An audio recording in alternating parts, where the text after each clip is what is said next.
What's up, nerds? It's your boy, the OGGM, coming to you mostly alive here on a lovely Thursday morning in Site B. The sun is shining. The sky is mostly clear. My allergies are acting up. Feels like about 64 degrees. It is the 11th day of May 2023. And in another episode of Why Can't We Just Have Nice Things, the Twitterverse is aflame over Leyline Press. Yes, I know. Who? So Leyline Press terminated one of their employees because that employee decided to go do their job. Dear all, today it has come to our attention that one of our editors on Salvage Union is currently working on Lamentations of the Flame Princess and has been involved with other problematic works that have received widespread critique for bigotry and other harmful issues. Okay, I didn't know that was one of the things people were mad at Lamentations of the Flame Princess for, but okay. I knew we're mad at Lamentations of the Flame Princess for lots of things. We believe that these are highly problematic games by authors and companies whose politics and actions we vehemently disagree with. While we are unaware of this prior to hiring him, it is our responsibility to check the work history of freelancers we work with. We were unaware of this prior to hiring him. So you didn't bother to actually look at his resume or check the products that he claimed he worked on?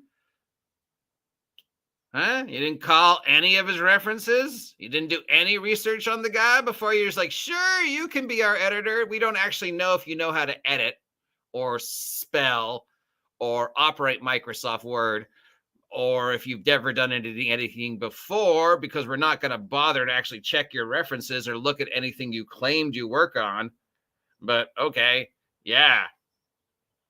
You're hired. Edit.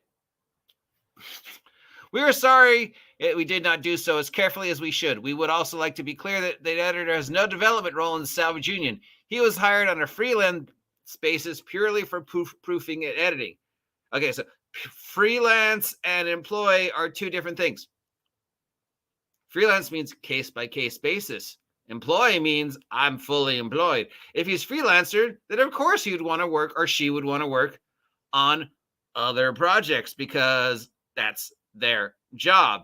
And if they're, a relatively reasonable human being, they're going to go weigh the potential political outrage over making money. And then be like, you know what? My job is to paint this build. It's like those people who say, I won't make a cake because I disagree with someone's whatever. It's like, literally, I will not take money. Well, your job is to make money.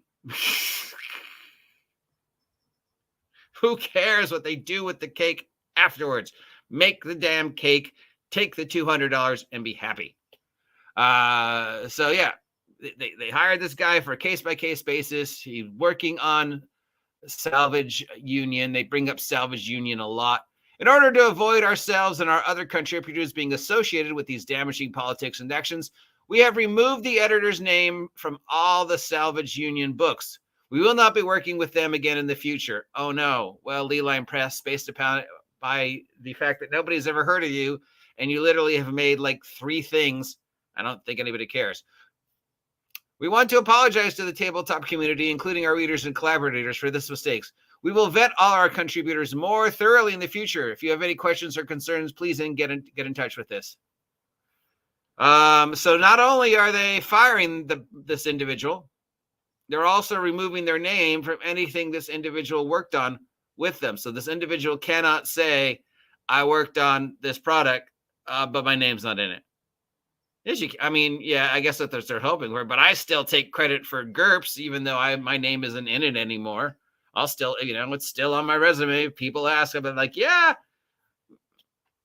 GURPS Supers, GURPS Time Travel. That was pretty much me. Sure, they don't give me credit for it anymore but yeah, that was pretty much me. So I guess people are upset because they're firing him. People are upset because Leyline is getting involved in politics, and they're like, oh no, you worked for a company that has a history of being problematic, so you can't work for us. And mostly we're upset because we thought we were done with this stupid we're firing you because of politics, not we're firing you because you can't or cannot do your job. nonsense. And the fact that they're just taking him out of the picture, they're just erasing him from anything he ever did for them, which so far seems to be just he worked on Salvage Union. So let's take a look at Salvage Union, which right now just looks like a direct ripoff of Tales from the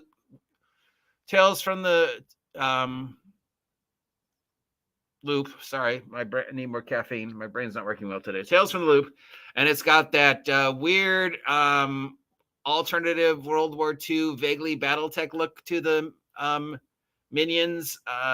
These, mech design has been around forever. I remember seeing models of this mech design in my local hobby shop in like the late 70s and early 80s of the alternate World War II with these weird mechs. And I would be like, what are these from? And people would be like, I don't know. Nobody knows where they came from. I know they show up in like a lot of different things. But as for the original idea, that's a whole separate thing. What else have you made besides this direct ripoff of Tales from the Loop? Let's look at all your products. They've made a zine. They've done some zines for the OSR. They've done the Andromeda container bundle. This looks like, what is this for? It looks like something they made for Mothership, maybe. And it looks like it comes with a flashlight, map, and some dice, and some pictures. And it's $25. Ooh, yeah. They've made glow-in-the-dark dice. They've made a flashlight. Well, they bought a flashlight, mass-produced, and then they put their name on it. So this is probably those LED flashlights. I mean, you could $10 for an LED flashlight with the name Andromeda on it. You can find the LED flashlights at the 99-cent store. That is how prolific they are. So, you went to what is the British version of the 99-cent store? Poundland. You went to Poundland and just bought boxes of these for like $1, $20. And then just put your little sticker on them and like, ooh, the Andromeda torch. They made a poster. They made something called Bastard King of Threxfold Castle for the OSR, OSE, OGL. They made a module for Mothership. They made a hex crawl called the Isle of Glassland. Have you made anything? They've made something called Mutants about mutant cats and mutant dogs. Of course, they made Salvage Union. They made Shadow of Mog, which is a 5e something. They've made some more just sort of vaguely generic OSR, OGL stuff. And that's it. So their fame, their claim to fame is the fact that they are ripping off Tales from the Loop to make Salvage Union, and that they mass purchased a digital LED flashlight from Poundland and put a sticker on it. Ooh, for $25, I get a sticker on a 99-cent store flashlight and glowing dice and some really bad posters. I don't think we need to worry about Leyline Press's influence on the industry. If anything, the controversy should get the guy some more free press. And of course, it's just, what if if he hadn't worked on Lamentations, would he still have gotten this? But is it just the fact that Lamentation is supposedly problematic and has supposedly a problematic history? And the creator of Lamentations has definitely a larger than life personality. And of course, Zach S. worked on Lamentation, and the early history of Lamentations and Zach S. go hand to hand. And we know that Zach S. has a history of being problematic. So yeah, these guys are like, oh no, you did your job for another company. We can't have that because somebody might say we're problematic and you worked on something that's problematic. So you're fired. Except, of course, he's a freelancer. So you really don't fire a freelancer. You just choose not to work with him again. So was he fired, or are you just ending his freelance contract? And if you're ending his freelance contract, okay, whatever. But then you're going in and removing his name from the products he worked on. Why? Because you don't want to be associated with problematic. No.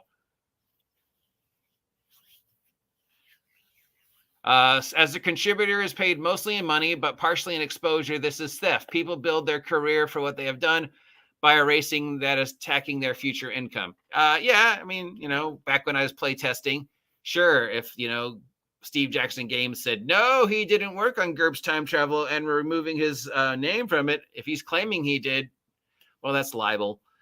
Could he sue them? I don't know how the law works in that part of the world. You'd have to ask Grim Jim whether that is something he could take to the British courts. If this was America, of course he could sue him. You can sue anybody for anything in America, but he lives over there, across the pond. Leyline is based in Europe. You want to know their address? I found it.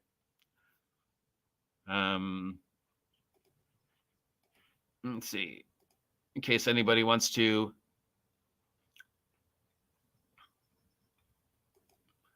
Okay, yeah, they are in London. They are in Unit 11, Block 1 of the Dockyard Industrial Estate. They are near a McDonald's and and about 4 blocks from the Thames, near St. Mary Street. So, you can't get angry at me for telling people this, Leyline Press, because it's right there on your website. Anybody want to know their phone number?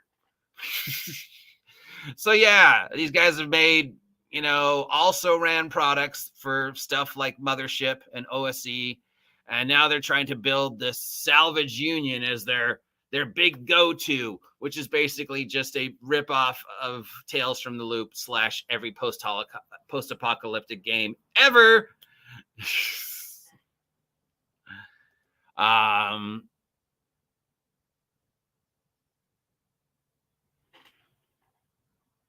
don't know. I don't know what the law is. You'd have to ask Grim Jim. He lives in Europe. I know what he could do in America is pursue a libel slander suit against them for these comments and pursue some type of charges to make sure his name was still on the product if he wanted to. I mean, he could say I worked on it, and people could either be like, yeah, I'm going to check on that, or no, I'm not going to check on that. If you claimed you worked on it, you worked on it. I mean, nobody ever checks if I actually worked on GURPS Time Travel or not when I listed on a creative resume. So I don't know how much of this is going to affect his life.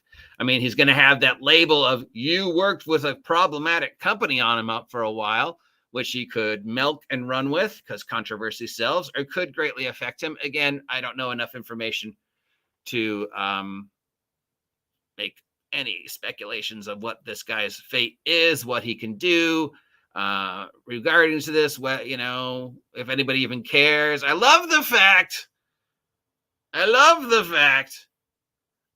that they didn't know. They didn't bother to check his references or check the product he previously worked on. So I think that the two things you need to take out of this story that are just like, you guys have no island to stand on it. One, you didn't bother checking the guy's previous employment before you hired him. All right, right there. That's the guy could say, because I know I've used that one. And that one, my brother has used that one for his work a lot. I didn't know I wasn't supposed to. That one gets you out of trouble. So they can say, well, he had this history, blah, blah, blah, that we found out about afterwards. And if it ever went to court, it could come up. I definitely could see an attorney going, so you waited to afterwards. How come you didn't, blah, blah, check on them? You hired him without, knowing that he had his association with this. So that's on you. You could have spent the 5 extra minutes to call the references or look up the title that he listed as stuff that he worked on before. But basically, you hired this guy without knowing whether he could actually do his job or not, and double checking that if any of the things he said on his resume actually happened. And then you can't fire a freelancer. You can choose not to continue working with him, but he's a freelancer. You literally say he's a freelancer hired for case-by-case BC project, and he was only proofreading. So it feels like they're clout chasing to make everybody say, look what a good guy I am, We got rid of this problematic editor, and they're hoping nobody with a 5-cent law degree like me will actually look through the list and go, yeah, you really don't have a case to stand on.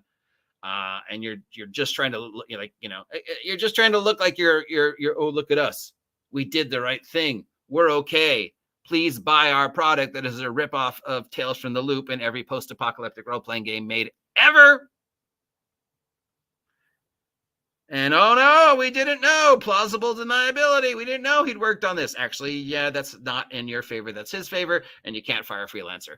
But so, yeah, I mean, if anybody out there was considering supporting these idiots, don't support them. Don't buy their stuff. They haven't even made anything worth buying.